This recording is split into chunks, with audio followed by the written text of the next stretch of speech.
अगर देश की हालात बताने लगेंगे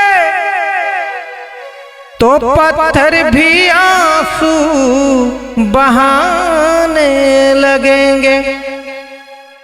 इसी मुल्क में हो गई आदमियत और इसे पाने में अब जमाने लगेंगे। और कैसे लगेंगे? सो गया है मेरा बहुजन समाज, सो गया है मेरा बहुजन समाज।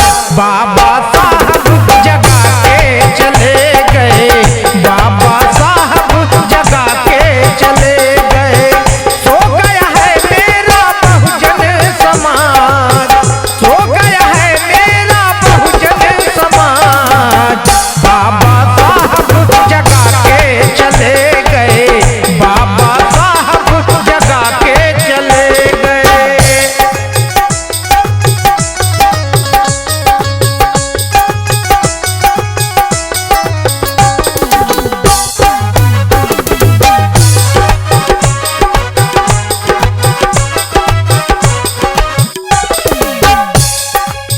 सबसे पहले शंभू के ऋषि जी जगाए हैं, छत्रपति साहू जी आगे बढ़ाए हैं।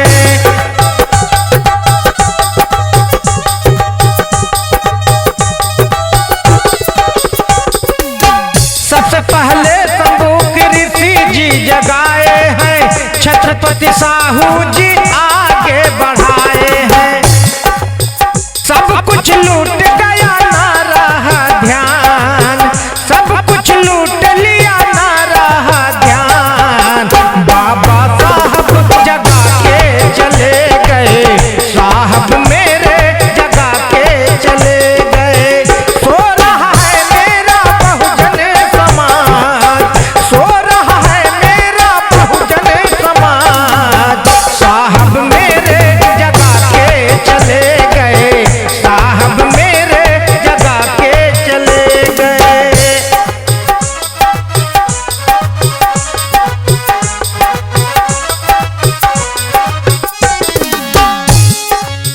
संत कबीर रविदास जी जगाई गए, मान्यवर कांसी राम जी आगे बढ़ाई गए।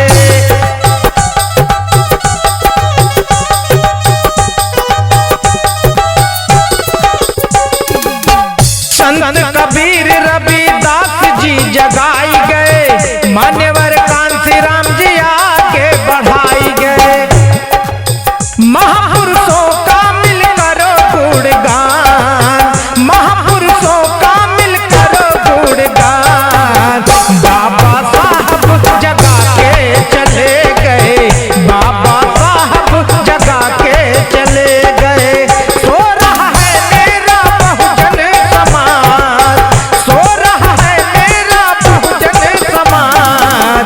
बाबा साहब जगा के चले गए, बाबा साहब जगा के चले गए।